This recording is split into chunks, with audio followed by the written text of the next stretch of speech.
la tarde con 10 minutos y nos acompaña el señor Sergio Álvarez, ¿no? Usted es del Centro Nacional de Estimación, Prevención y Reducción de Riesgos de Desastres de la Presidencia del Consejo de Ministros. Así es. Asesor. Sí, asesor. Asesor.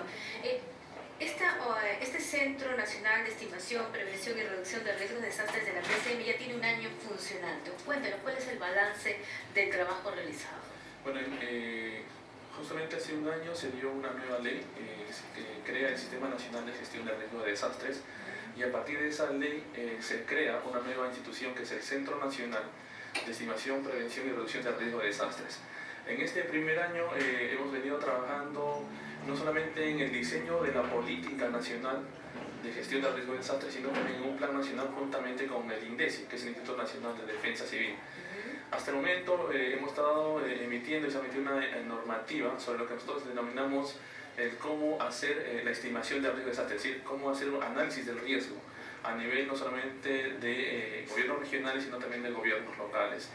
En ese sentido también hemos estado trabajando con algunos casos, especialmente en lo que antes se llamaba prevención, nosotros decimos ahora reducción del riesgo de desastre, que hemos trabajado, tenemos 15 casos que venimos trabajando a nivel nacional, a nivel de provincias y de distritos, que de otra manera nos han permitido en algunos casos lograr la reubicación de algunas poblaciones que estaban en zonas vulnerables y en condiciones de no era viable en ese momento medidas de mitigación, entonces había que hacer. Y también se hace toda una evaluación sobre las zonas de riesgo, las zonas más críticas.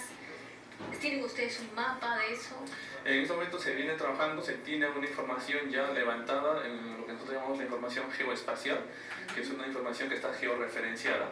Se viene trabajando también en todos los estudios que se tienen de las instituciones científicas públicas y en algunos casos también de entidades privadas, que nos permiten de otra manera integrar la información y en esa misma perspectiva, lograr en el próximo año tener un sistema nacional de información de gestión de riesgos que sea abierta a todas las entidades públicas que tienen que ver con la planificación del desarrollo, justamente para evitar de que se construyan edificaciones o nuevas urbanizaciones en zonas de alto riesgo. Ese es el problema. El asunto es que se siguen construyendo y hay algunas que ya están. Luego del terremoto que afectó el sur Chico, justamente el ministro de Vivienda señalaba uno de los puntos, Pisco Playa. Es una zona donde no se puede vivir y ya se había advertido años antes. Ha pasado el terremoto y la gente ha hecho sus viviendas de drywall en esas zonas. ¿Cómo convencer? Por ejemplo, ustedes han señalado que han logrado reubicar. ¿Cómo los han convencido? Bueno, en este caso se creó una plataforma de coordinación donde, de acuerdo a la nueva ley, los organismos, en este caso los gobiernos locales o regionales, asumen una responsabilidad al ser ahora los operadores del sistema. Ya no es ni el CNPRED ni el INDECI, sino básicamente las instituciones locales y gobiernos regionales y sectores en este caso. Entonces, lo que estamos, con estas experiencias que hemos catalogado como experiencias exitosas, hemos logrado integrar no solamente a la comunidad para que sea partícipe del nuevo modelo o de reubicación en algunos casos, que permita juntamente con las instituciones científicas, llámese Instituto Geofísico de Perú, INGEMET, empezar a facilitar información, que obviamente tiene que ser llevada a un lenguaje de la gente, para que entiendan que es necesaria una reubicación. Entonces, efectivamente aquí también se ha incorporado toda la parte de la normativa legal y se han generado mecanismos que nos permitan financieramente poder apoyar esas medidas que han permitido reubicar a la población. Entonces, esta ha sido una estrategia que se ha trabajado juntamente con estos actores. Obviamente que se tiene que trabajar con la población, pero ¿cómo convencerlos? ¿Sabes qué? El lugar donde ustedes están viviendo es de mucho riesgo. Aquí puede pasar un huaico, aquí ante un terremoto todo colapsa. ¿Cómo convencerlo? Porque ellos dicen, bueno, vivo aquí años, aquí tengo cerca mi trabajo, está cerca el colegio, el centro médico, en zonas donde son bastante vulnerables. ¿A dónde me van a ir? ¿Me van a llevar a una pampa? ¿Me van a llevar a la punta del cerro? O sea, ¿cómo convencer a la población? En este proceso de justamente que nosotros llamamos estimación del riesgo de desastres, se empieza a trabajar lo que es la zonificación del ordenamiento territorial.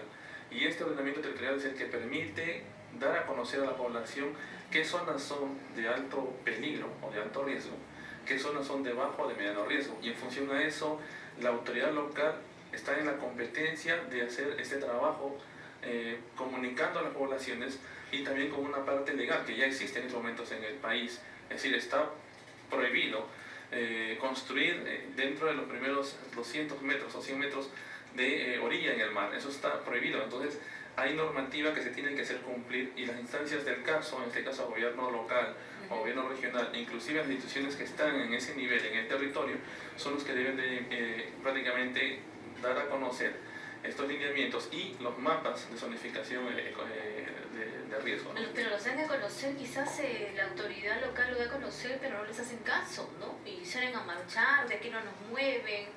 Hay que trabajar mucho para que la gente sea más responsable también y darles una alternativa. Correcto. Razonable, ¿no? Porque es lógico que han vivido tantos años ahí y que de la noche a la mañana les digan, bueno, ¿sabes qué? Tienes que mudarte por tu seguridad, pero ahí es la parte donde tienen que trabajar los alcaldes. ¿Cómo hacen con los alcaldes? ¿Cómo trabajan? ¿Cómo es coordinación?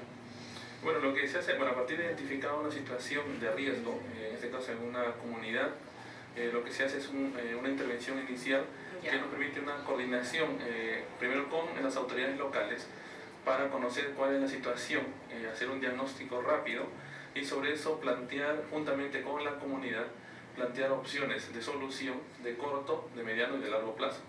Entonces, en ese caso es muy importante el trabajo que se tiene que hacer con las autoridades y la población, ¿no? La lógica es que el riesgo se construye en los niveles locales y la población es prácticamente un actor que tiene que aprender a reducir o prevenir los riesgos. Bueno, muy importante la función que vienen trabajando. Ustedes trabajan con INDECI, con los gobiernos locales, dice, ¿no? Asesoran, proponen. ¿Y tienen alguna audiencia programada para estos días? Bueno, en estos momentos estamos trabajando algunos casos, especialmente en la zona del Cusco. Entonces tenemos toda una estrategia de trabajo que en su momento lo podemos compartir con mucho gusto. Muchas gracias, señor Álvarez, por haber estado aquí en la Central de Informaciones de RPP. Son las 3 de la tarde con 17 minutos, pausa y regresamos.